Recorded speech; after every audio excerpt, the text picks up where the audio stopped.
Imagine watching your brothers in the faith tear each other apart online over Latin versus vernacular, facing east versus facing west, lace versus linen, while you're just trying to keep your ancient liturgy alive in a war zone. That's the view from the Eastern Catholic churches in 2026. And frankly, they're exhausted by us. Let me introduce you to Patriarch Sviatoslav Shevchuk, head of the Ukrainian Greek Catholic Church, the largest of the 23 Eastern Catholic churches sui iuris in communion with Rome. Speaking at a conference in Kyiv just last week, he reminded us that there can be no Ukrainian national identity without his church, which has endured persecution, Soviet elimination attempts, and now the ongoing war. His faithful account for about 12% of Ukraine's population, with numbers growing as Ukrainians distance themselves from Moscow-linked Orthodoxy. Meanwhile, in Russian-occupied territories, his church is simply banned. And here's what he said that should stop every Latin Rite Catholic cold. At times, we were left out of Ukrainian historiography as if we were some kind of regional church. He was talking about history, but the spiritual point lands hard. From his perspective, the endless online debates between Latin traditionalists and progressives must look like a luxury, a narrow, provincial view of the church that forgets the global communion. Because while we fight over rubrics, Eastern Catholics are fighting for survival. The Byzantine liturgical tradition, which includes the Ukrainian Greek Catholic Church, developed organically over centuries, weaving together monastic and urban worship, drawing from Constantinople and Jerusalem, creating a vast liturgical tradition with rich textures and complex nuances of meaning. There was no rupture in the 1960s, no sudden reform imposed from above, just continuous living development. This is why Eastern Catholics prioritize the mystical presence over legalistic arguments about rubrics. Maronite Patriarch Barashar Botros al-Rahi, celebrating the Feast of Mar Maron in Beirut this February, offered prayers for the poor, the sick, and the marginalized, and invoked divine assistance for Lebanon's salvation, rebuilding, and renewal. That's the liturgy as a school of prayer, not a field of ideological combat. The danger, as Eastern Catholics see it, is that we've made the how of worship more important than the who we worship.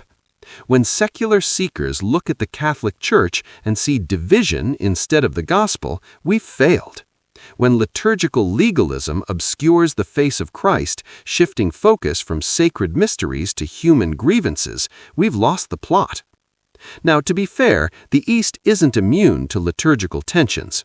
The Syro-Malabar Church in India, the second largest Eastern Catholic Church, has been torn apart by a liturgy war over the uniform mode of celebrating the Holy Qurbana.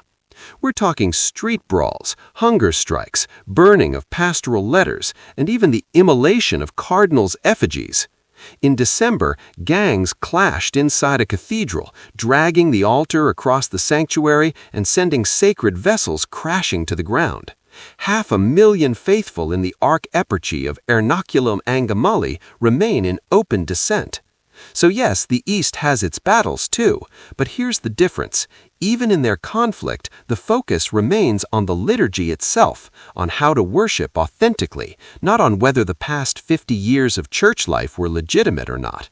The Eastern churches have maintained a sense of organic continuity that bypasses the rupture debates altogether. And here's what's happening right now in Rome that should give us hope. On February 20th, 2026, the General Secretariat of the Synod launched a new Eastern Canonical Commission, a dedicated body to revise the Code of Canons of the Eastern Churches in the context of the synodal journey. This commission responds directly to requests from Eastern Catholic leaders and includes experts from the Maronite, Byzantine, and other Eastern traditions. Cardinal Mario Grech, head of the Synod, framed it explicitly: unity is not uniformity. The Church is a communion of churches, not a monolithic entity defined by one rite's aesthetic preferences. And that's exactly the perspective Eastern Catholics have been begging us to adopt. Just last month, during the Week of Prayer for Christian Unity in Lebanon, Patriarch Al-Rahi joined Catholicos Aram I and other Christian leaders in Beirut, praying together that Christians may be united in one heart and one spirit. That's the call, not uniformity, unity. So, what can Latin Rite Catholics learn from our Eastern brothers and sisters? 3 things. First, look to their stability. The Byzantine and Oriental liturgies have weathered centuries of persecution, empire, and cultural shift without losing their soul. They're not frozen in time, they've developed organically, but they've never experienced the kind of manufactured rupture that fuels our endless wars. Second, remember the mission. While we fight over altars, the Church's primary mandate to evangelize is being neglected. Patriarch Shevchuk's church is literally banned in occupied Ukraine. That's real persecution. Our liturgical preferences, however passionately held, are not. Third, embrace diversity as strength.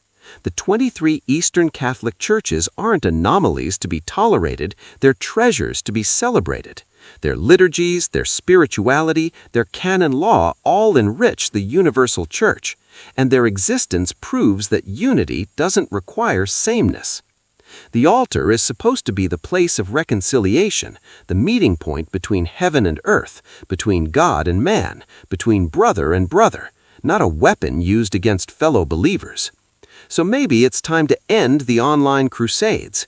Maybe it's time to look east, literally, and learn from Christians who've kept their eyes on the mystery while we've been staring at each other's rubrics, because the beauty of the liturgy is meant to be a window to the divine, not a mirror reflecting our own grievances.